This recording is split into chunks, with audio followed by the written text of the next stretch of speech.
Hello and welcome, Life with Matthew here. Previously, I showed you how to run Home Assistant as an app running on TrueNAS, but maybe you don't have a server just lying around that you could use, or you don't want to dedicate the space to a server when all you really want is a basic file server that's a little more powerful than a Raspberry Pi and a little more power friendly than converting an entire old workstation into a dedicated TrueNAS box. So today, I'm going to show you how to get Home Assistant set up on a Synology NAS. I've used Synology devices for around 7 years now, and I like them quite a bit. I'm currently using the DS918 Plus, and let me just apologize real quick. I hate it when I watch a video like this and find out the device they use can't be bought anymore, like the Raspberry Pi, or is outrageously expensive. The DS918 Plus is actually both of those things. I bought this 3 years ago before a pandemic and rampant inflation hit. If you're looking to get your first network-attached storage device, I can highly recommend a Synology device. There are models that are cheaper and actually in stock than the one I use. Just don't get a model that ends in a J or SE. Those are the low-end models, and they're not going to work very well for you. The Plus models are the top of their home or small office devices line. And if you don't like the price tag, I got good news for you. Just grab an old desktop and install TrueNAS on it. Then you can use this video in the info card that I previously made to get you through. But hey, you didn't click on this video to listen to me tell you to use something else. You're here to install Home Assistant on your Synology device. So pull up your Synology device's web interface by going to the IP address of your device followed by colon and 5001, then log in. Until the past year, you could install Home Assistant in a Docker container using the official Synology Docker app. In fact, I used this method for my very first install of Home Assistant. However, Synology released an update earlier in 2022 that disabled the USB ports on Synology devices for all except a very limited number of USB devices. This means you cannot pass through any USB Zigbee or Z-Wave or Matter or Thread or whatever device that you have into a Docker container using the official Docker app. There are some third-party repositories available to get back a slightly expanded amount of usability, but I couldn't get this to work with my Z-Wave device, and a future update could disable this bypass, rendering your smart home frustratingly dumb. Thankfully, there is a stable workaround that is not subject to breaking, and that is to create a virtual machine using the Virtual Machine Manager app and run Home Assistant inside a virtual machine either as a Docker container or as a standalone install. If you haven't already set up Virtual Machine Manager on your Synology device, open up your package center, search for Virtual Machine Manager, and install the Virtual Machine Manager package. If for any reason you don't see this package, I'm afraid it means your Synology device cannot run a virtual machine, and you'll need to look into a different option for running Home Assistant. Considering how rare Raspberry Pis are and how little CPU power they have when you can get them, I would actually recommend getting something like the Wise 5070.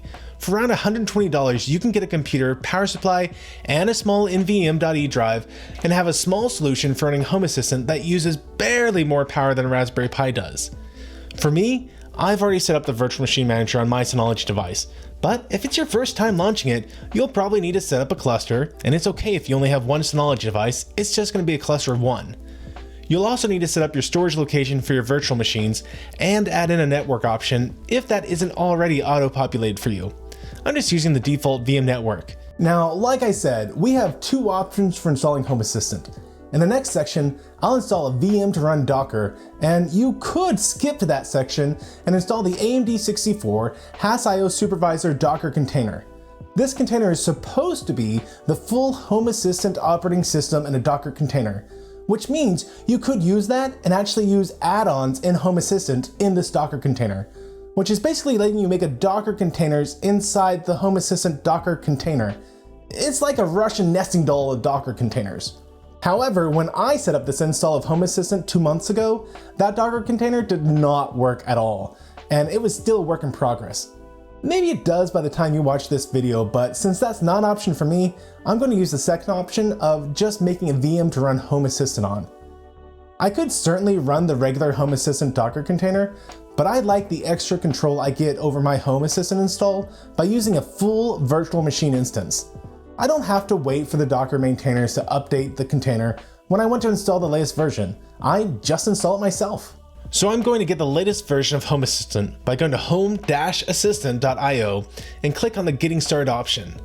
Then expand the installation option at the top, click on the alternative entry on the table of contents area on the right-hand side of the screen, click on the alternative entry again in the middle of the screen, and download the Home Assistant operating system that is in the .ova format used by VMware ESXi/vSphere. You can see that I've already downloaded the 8.1 version, and that was back when I first set up Home Assistant. This time I'm downloading 9.2, but since I did all this a couple months ago, the version you're going to download is probably newer. Don't worry about that, since the process of installing it will be the same. With the .ova file downloaded, we're going to go back to the Synology web interface and return to the Virtual Machine Manager.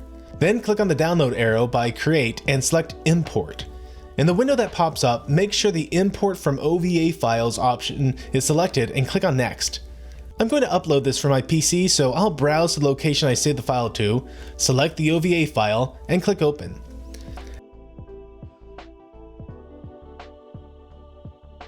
Next, select the storage location you want to import the VM into and click Next. I'm going to let it use 2 CPUs and 2 GB, which is the minimum recommended values Home Assistant listed on their site for virtual machine install. So far, I haven't had any issues with performance or delays in my automations, but as your automation network grows, if you notice a slowdown in responsiveness, you can always increase the resources you've allocated to it.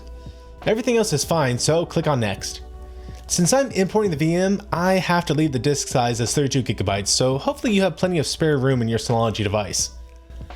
I'll leave the network as my default VM network, and entering the advanced options, I need to make sure that the E1000 option is selected on my driver.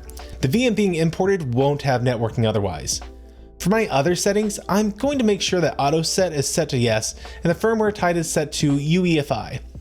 Now, if you plan on using the built-in MQTT broker and Zigbee or Z-Wave add-ons within Home Assistant, then you're going to need to enable a virtual USB controller and select your USB device to pass into the virtual machine. For me, I'm going to use a separate VM running Docker container, so I won't be passing in any USB devices, so I'm going to leave the USB controller disabled. I've created an automation user that I'll give permission to control the power state of the VM along with my own personal account, and click on Next to confirm the settings for this VM. After making sure the Power on the Virtual Machine After Creation box is checked, I'll click Done to start the import of the Home Assistant OS VM. Once it's done importing, it'll take a while to finish setting up the VM. You can tell it's not done because no IPs are listed, and it will be using a high amount of the CPU's processing power. Still, you can connect to it at this point and watch as it starts up for the first time if you feel like it. Once it's done, you'll be able to pull up the Home Assistant web interface by going to the IP address of the VM, followed by colon and 8123. As you can see on the first boot, it goes through quite a bit of setup, so grab a bite to eat and come back when it's done. When it's finished, you'll see that Home Assistant uses much less of the processing power of your Synology device. For me, it idles around 1.7%. Go ahead and run through the first time settings of Home Assistant, like creating your username, setting your home location, and default units of measurement. It will show you a list of devices it has already found that it can integrate with, but all you need to do is click Finish to get into Home Assistant proper. And that's how to install Home Assistant on a Synology device. But personally, I don't consider a Home Assistant install really complete until you're set up control or get data from some kind of smart device. So let's set up a second virtual machine that will run Docker. Now I'm going to go over this section in a lot of detail while explaining what each command I put up on the screen does. I want to make sure that you understand why I'm using the commands I use so that you can change them to fit your needs best and not just give you a magic combination of letters and symbols that don't work in a week when something changes, leaving you stuck and frustrated. If you don't need the extra information, be sure to pay attention to chapter names and just skip to the parts that you need. To get this going, I need to create an additional virtual machine to host Docker. Remember, I could have run Home Assistant from a Docker container or installed Home Assistant on top of Linux next to Docker, but I chose to separate this into 2 parts specifically because I wanted to install the Home Assistant operating system that gives me the maximum flexibility and control over my Home Assistant setup, and the software I'll need to control my smart devices such as Zigbee to MQTT or Z-Wave JS to MQTT. Using Docker containers over the built-in add-ons with Home Assistant is only a personal preference of mine and not one you have to use.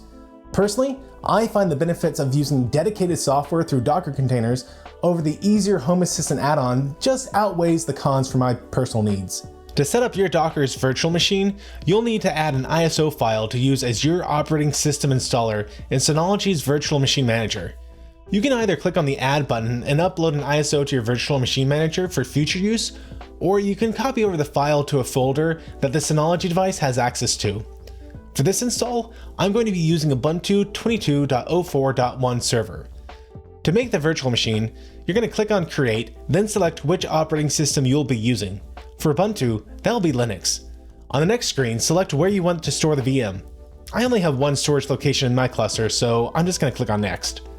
Then I'm going to name my virtual machine Docker because I'm completely unimaginative. If you plan on installing Home Assistant as a Docker container in this virtual machine instead of on its own dedicated virtual machine, I'd give it access to 2 CPUs and 2 GB of RAM minimum. Since I'm only using this VM for Docker containers with low resource needs, I'll drop this down to 1 CPU and 1 GB of RAM. For Ubuntu, make sure you change the video card from VMGA to VGA. VMGA will crash Ubuntu every single time. You can give it a description if you want, but just click on Next. I like to give my virtual machine 8 GB of space because I'm not going to be using really anything on this VM. But the minimum amount is 10 GB, so of course I'm going to give it 20 GB. I don't know why my brain works the way it does. Click on the gear icon and make sure it's using the virtual I/O SCSI controller. This should be selected by default, but it never hurts to double check. Then click OK and Next. For network, I'm going to let it use the default VM network, which for me will bridge it to my main network as if the virtual machine was just another computer on my network. If you click on the gear icon, you can see it randomly assigns a MAC address, and it's using the virtual I/O driver for the network card. The E1000 option, like we use in the Docker virtual machine, emulates an Intel network card and is typically only used for older operating systems such as Windows 98, or when importing a VM that specifically requires it. The RTL 8139 option emulates a Realtek card that has a very wide range of compatibility that could be useful to try if the virtual I/O option isn't being recognized by your virtual machine. However, both the E1000 and RTL 8139 options come with additional overhead, so whenever possible, use the virtual I/O option. Once you confirm these settings, click on OK, then Next. It's going to ask us for the ISO file used for the initial boot. If you've added the ISO to the virtual machine manager, then clicking on the drop-down menu will show you a list of all the ISOs you've added that you can select from. Alternatively, you can click on Browse and select your ISO from a folder that your Synology device has access to. Make sure you set Auto Start to Yes. This will make sure your Docker container actually starts back up after a shutdown. It makes for a very frustrating afternoon when the family is asking you when their lights will be able to turn back on, only for you to realize that your Zigbee to MQTT Docker isn't running, keeping your Zigbee devices from communicating with Home Assistant. Not that I've ever personally experienced that, of course. Since the Docker virtual machine will be used to communicate with our smart devices, we need to pass in our USB adapter. I'm using a Z-Wave USB adapter this time, but the process is the same regardless of if you're using a Z-Wave, Zigbee, Thread, Matter, or whatever device. For the virtual USB controller, I'm going to set this to USB 2.0. The reason for this is the Z-Wave USB dongle I'm using is USB 2.0, and I've noticed that sometimes USB 2.0 devices act a little janky if the virtual USB controller is set to USB 3.0. After selecting the USB controller type, I'll get a new drop-down menu option. The number of options you see here will be dependent on your Synology model. My DS918 Plus has 2 USB ports, one on the front and one on the back.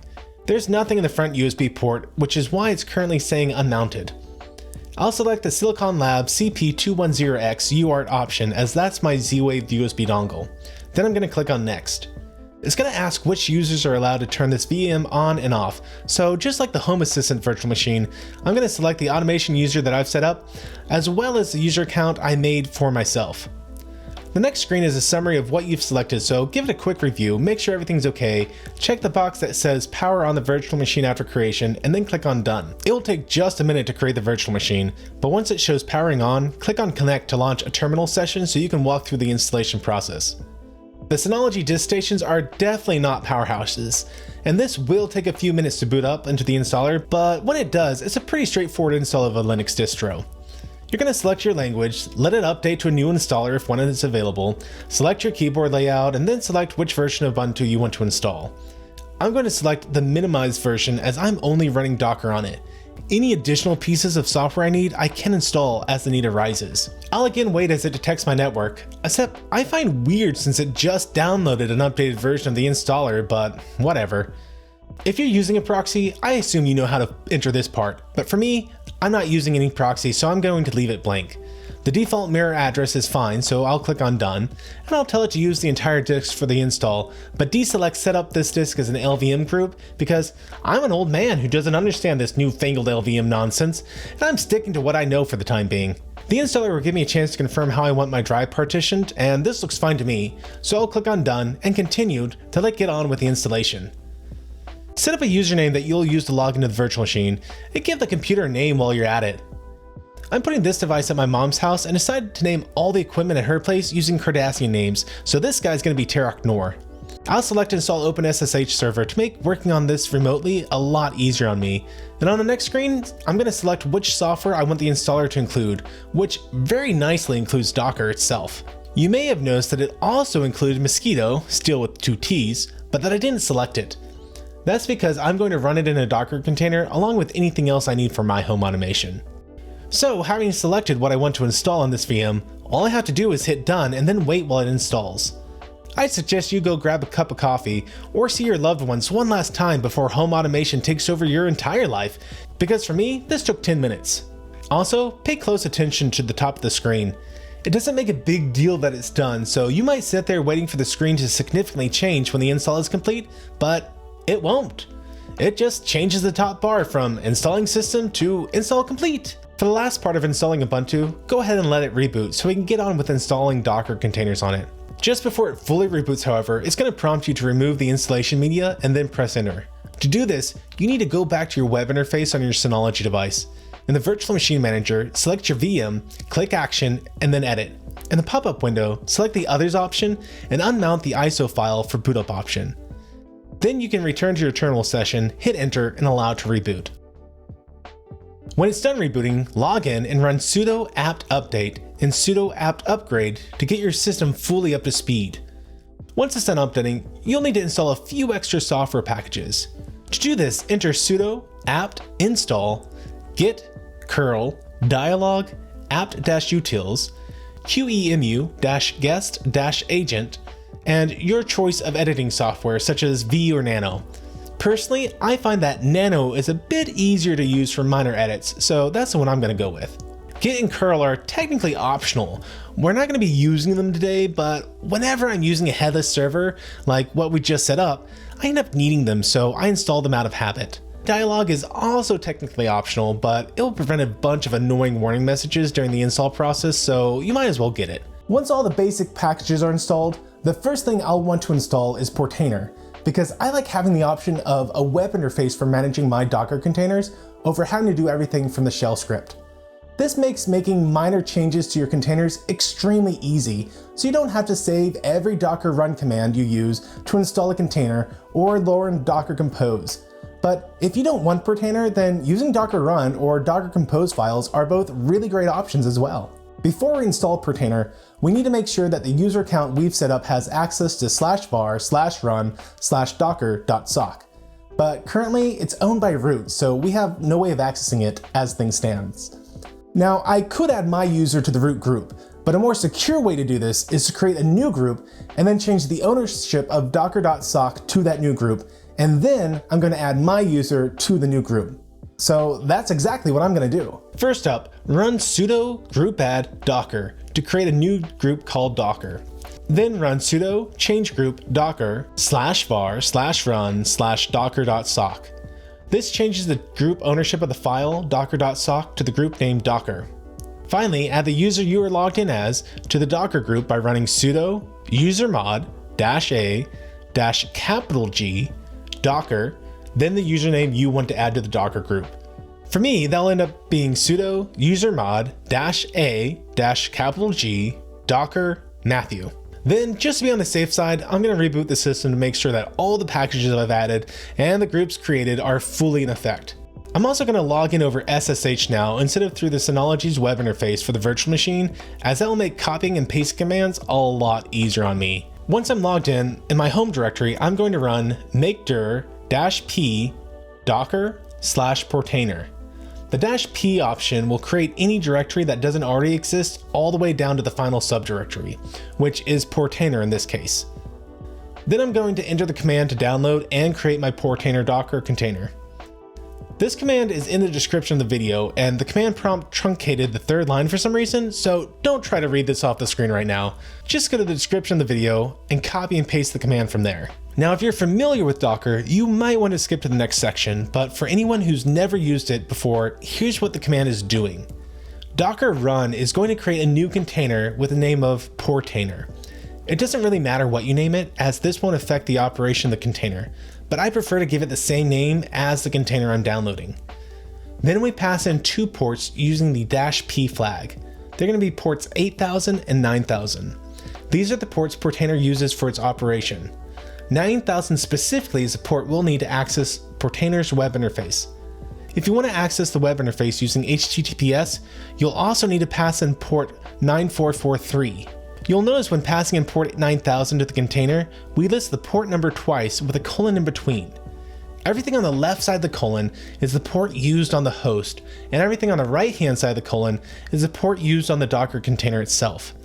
So in this instance, we're going to map port 8000 from the host and route it to port 8000 on the Docker container. This is just like port forwarding on your router. This is a convenient feature in the event that several different containers use the same port number. For instance, imagine if 2 containers use port 80 to host a web interface. I can map port 80 from my host to port 80 on the first container, and then map port 81 of my host to port 80 of the second container.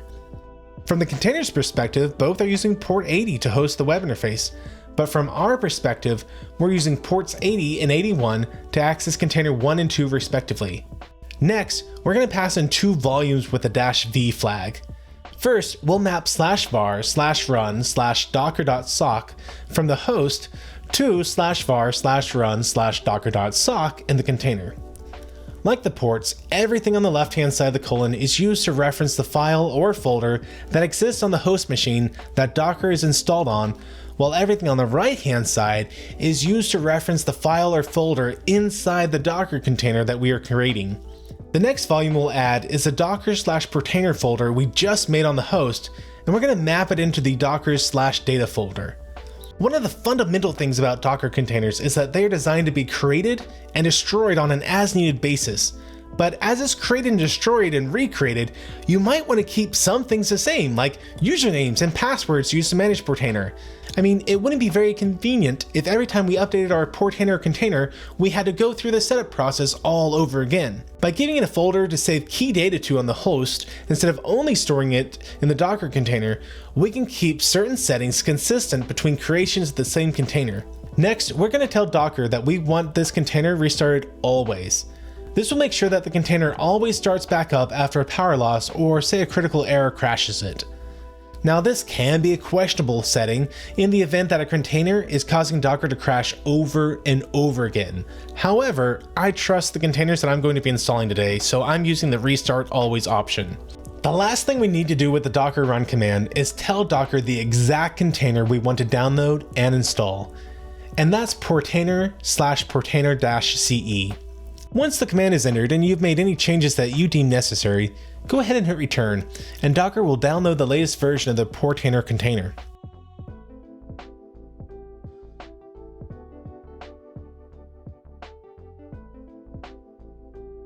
Once it's done, you can check to make sure it started up correctly by entering docker logs Portainer, assuming you actually named your container Portainer. If you named your Portainer container something else, you'll need to put in whatever name you used instead of Portainer for your container. In the logs, I can see that it successfully started the web server on ports 9000 and 9443 with no issues. So I'm going to go ahead and pull up a new web page and browse to the IP of my Docker VM and port 9000 to access the Portainer web interface.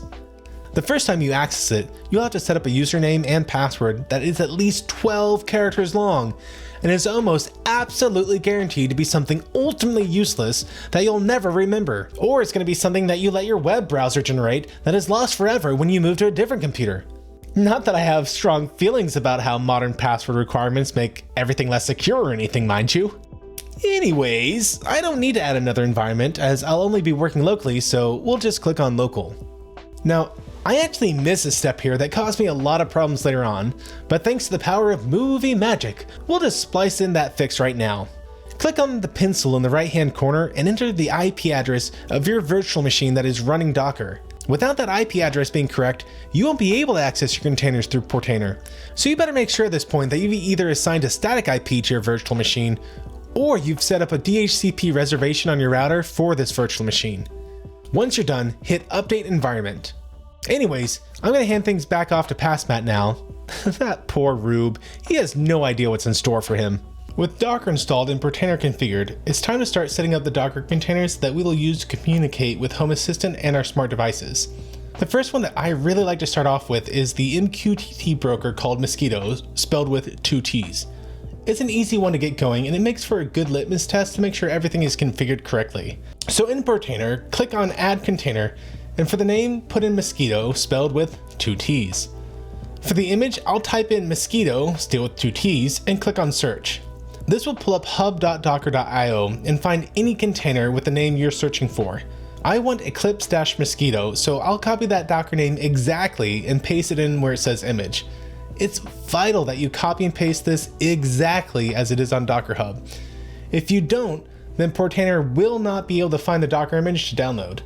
For network configuration, I'm going to leave the option of Publish all exposed network ports to random host ports disabled, and instead manually enter the ports I want by clicking on the Publish a new network port option. In the port forwarding field that is now available, I'll pass in port 1883 from the host to port 1883 on the container. This is the default port used by MQTT. Checking the configuration information for the Mosquitto container on Docker Hub, I see that the Docker run example it provides also passes in port 9001, so I'm going to add that port as well. I can also see on the Docker Hub page that the Docker run example they provided has the flag -IT set, which means that under command and logging, I want to change the console options from none to interactive and TTTY. Now, one of the things I like about Docker Hub is that many of the containers give very detailed information about configuring their containers. Some give no information, which is very annoying, yes, but Mosquitto gives you all the information you're going to need. And here I see that there are 3 directories I want to map into the Docker container.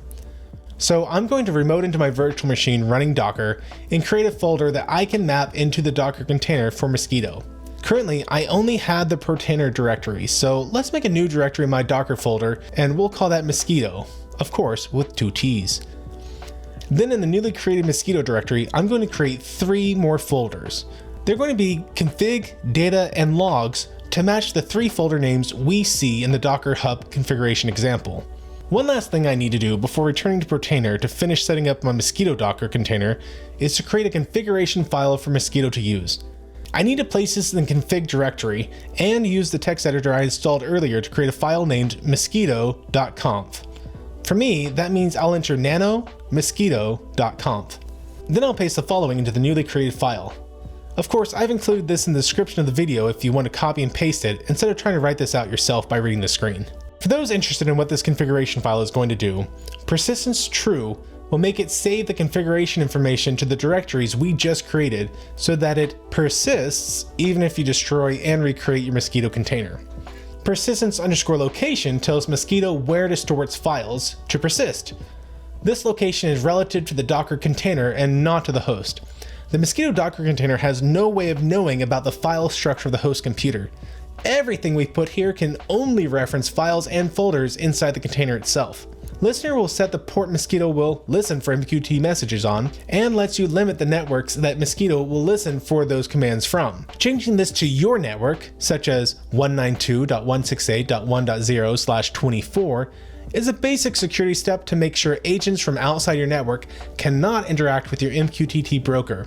But personally, I tend to take the stance that you have bigger issues if someone can enter your network, and keeping it as 0.0.0.0 just makes your life easier. At the very least, I suggest only changing this after you have it up and running.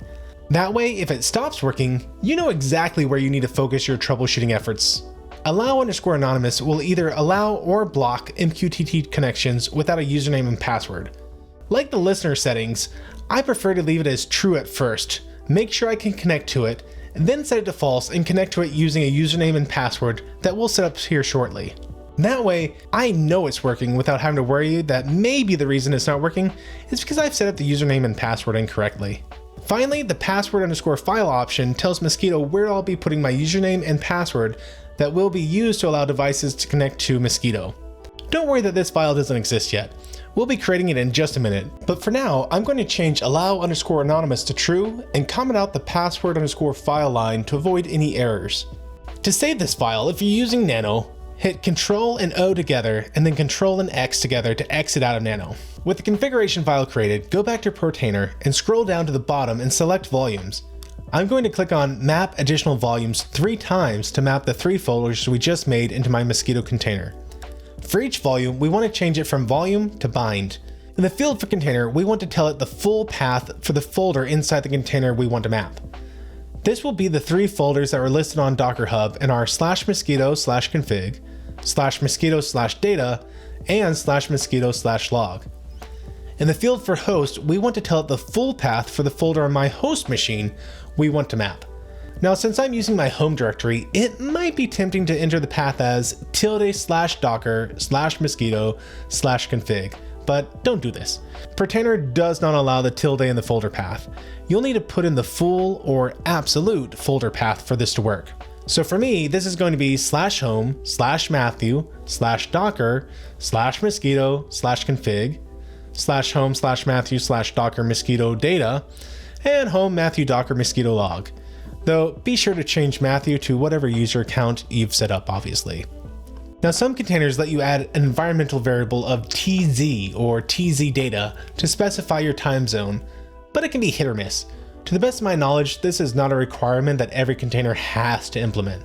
So instead, I'm going to add in one more volume and pass /etc/timezone for my host to the same folder in my Mosquitto container. This will make sure that whatever time zone I set on my host will automatically become the time zone used in my container. Now, I did mistakenly leave the volume as writable, but I think it would make a lot more sense for it to be read-only. I want my container to have its time zone information updated by the host.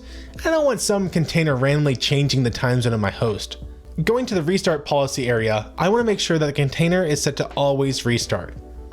And with that, everything should be set correctly, so click on Deploy the Container. It's possible that since the time I've made this, either Portainer, Docker, or the Eclipse container itself has changed and requires a slightly different setting. So if you get a failure message, pay close attention to why it failed, and check the container documentation on Docker Hub for examples and information on what the container needs to deploy successfully. If everything is set correctly, after clicking on Deploy the Container, Portainer should return you to the container list screen after a minute or two once it's done downloading the new Docker container, and give you a success message. Before we actually set up a username and password to use when connecting to Mosquitto, let's make sure we can connect to it at all. Go back to Home Assistant and select Settings, then Devices and Services. Click on the Add Integration button in the bottom right-hand corner and search for MQTT. After clicking on MQTT, it's going to give you several MQTT options. We want the option that only says MQTT. For broker, enter the IP address of the virtual machine running Docker, leave the port as 1883, and leave the username and password fields blank. Click on Submit, and as long as you follow the steps in this video, you should get a success message. If you don't, make sure you've entered the IP address of the virtual machine correctly, and that you've routed port 1883 from your host into the Mosquitto Docker container. Of course, we're not going to leave the MQTT broker insecure like this, so click on the ellipses for the MQTT entry and select Delete. It's time to set up a username and password. I could do this through Portainer and connecting to the console like we just did, but there's a second option that's good to know. I've remoted into the virtual machine that hosts Docker, and I'm going to enter the command docker container exec-it mosquitto/bin/sh. This command opens an interactive shell session to the Docker container with the name Mosquitto. Inside the Mosquitto container, use the command mosquitto_password-c for create /mosquitto/config/password.txt mqtt_user. And of course, this command will be in the description of this video if you just want to copy and paste it. Once you hit the enter button, it's going to prompt you for a password, so enter something and then confirm that password for the user you're creating. This will create a user called MQTT_user, and it will store an encrypted version of the password you just entered into the text file password.txt. Enter exit to leave the Docker container, and edit the configuration file for Mosquitto by entering sudo nano docker/mosquitto/config/mosquitto.conf. Then change allow anonymous from true to false and remove the comment from the password file line. Press Ctrl and O to save, and then Ctrl and X to exit nano. Then restart the Mosquitto container to apply the new configuration by entering docker stop Mosquitto followed by docker start Mosquitto. Or you can do it from the Portainer web interface. Back in Home Assistant, re-add the MQTT integration as you did previously. However, this time, enter MQTT_user where it says username, enter the password you created for the user where it says password. As long as you did everything correct, you will get the success message again. Alright guys, we're in the home stretch now. Go back to Portainer's web interface. Since I'm using a Z-Wave device, I'm going to install the Z-Wave JS to MQTT. But if you're using Zigbee, the process for installing Zigbee to MQTT is very similar. You're going to want to pay special attention to the part where we map in the Z-Wave USB stick into the container. First up, click on the Add Container button in the top right of the screen. For the name, I'll call it Z-Wave JS to MQTT, and then copy and paste that into the image field to search for a container with that name. Now I thought the image I wanted was labeled Z-Wave JS/Z-Wave JS to MQTT, but when I clicked on it, I got a warning that this image was depreciated. So click on the link to go to the newer container named Z-Wave JS/Z-Wave-JS-UI and copy and paste the container name and put that full name into the image field. Now, unfortunately, they don't provide any information on Docker Hub for configuring this Docker container. But if you click on the project documentation link, under Getting Started, there's an option for using Docker that provides a Docker run command that will provide me with everything I put into this section of the video. Back in Portainer, for restart policy, I'll set it to always restart. For command and logging, I'll set the console type to TTY. Under environment, there are two environment variables you can add. The first will be session_secret, which honestly, I'm not 100% sure on what this does. I've read through the documentation. It says, and I quote, "It is a secret used to assign the session ID cookie. It can either be a string for a single session or arrays of multiple secrets. If an array is provided, only the first element will be used to assign the session ID cookie, and the rest of the array elements will be used to verify the signature. This is an optional environment variable, and if it's not used, a default value will be used." Alright, I'm not a big fan of default values, but I'm even less of a fan of entering configuration options that are poorly documented and I don't understand, so I'm going to eventually delete this entry. The second environment variable, and one that is absolutely necessary, will be zwave_js_external_config. It will be set to /user/source/app/store/.config-db, which, like the name states, sets the directory that will be used to store the configuration that'll let the files be saved external to the container. We'll map that directory to a folder on the host in just a minute here. There are also two ports that we want to forward. The first port we'll forward is 8091, from the host to port 8091 on the container. This will be the port we use to access the web interface. The second port is port 3000 on the host, and we're going to forward that to port 3000 on the container. And that will be used for communication from Home Assistant to Z-Wave JS to MQTT using WebSockets instead of MQTT.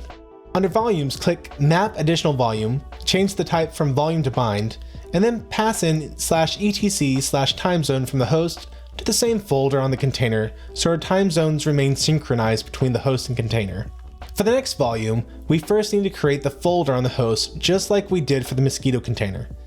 So I'll pull up my remote session to the virtual machine hosting Docker, enter the folder I've set up for holding my persistent data that I have imaginatively named Docker, create a new directory called Z-Wave JS to MQTT, and finally inside that directory, create one more directory called store. Back in Portainer, add another volume, and we'll map in the full path to the folder we just made. So for me, that'll be /home/Matthew/Docker/Z-Wave JS to MQTT/store. And we'll want to change the type to bind. And I just realized I put that in the wrong field. Like the name implies, you want to put the folder that exists on your host system where it says host, and the folder path for the folder that exists in the container where it says container. So we'll just swap that around real quick to fix it. And where it says container, we'll want to put in /user/source/app/store. The last thing we need to do is go to runtime and resources and pass in our Z-Wave USB stick. To do this, we need to get the serial ID of our Z-Wave USB stick. By using serial IDs instead of something like /dev/tty USB and then a number, we make sure that the correct device is always passed into the container, even if the USB device number it's connected to ends up changing somehow. To get the serial ID, go back to the remote session we've logged into on the virtual machine running Docker and enter ls-l/dev/serial/by-id. Here you can see that everything in blue is the serial ID for my Z-Wave stick. It's the only USB device on this machine since it's the only thing I passed into the virtual machine. If you do not see your device, go back to the part of the video where I set up the Docker virtual machine and look at the part where I pass in my USB device into the virtual machine to make sure you did it correctly. Once you do see it, copy everything in blue and go back to the Portainer web interface. Then under the Runtime and Resources tab, click on Add Device if you haven't done so already. And in the field next to host, enter /dev/serial/by-id/ and then paste in the entire string you just copied. In the field to the right of where it says container, enter /dev/zwave. This is the default location Z-Wave JS to MQTT uses for connecting to a Z-Wave USB stick. So as long as you use it, it will automatically connect to our Z-Wave USB stick without any additional modifications. Everything should be good to go, so click on Deploy Container. Assuming everything is configured correctly, it will take a few minutes to download the image before returning you to the container list screen with a success message. If there's an error, you'll get a failure notification. See what it doesn't like and fix it, then try redeploying the container until it works. And with that, we've caught back up to the error I made when setting up Portainer. Yay! By not entering the environment variables that I'm sure you already did if you've been following along with this video, PassMat is trying to figure out why it's trying to connect to Z-Wave JS to MQTT using the IP of 0.0.0.0 on port 8091. You can't tell how long this took for me to solve since I paused the recording of the video while I troubleshooted the issue, but the answer is much longer than it should have if I had been paying attention. Anyways, we'll skip over PassMat figuring out the problem, and once he does and becomes PresentMat, he can go back and laugh at PassMat the same way we already have.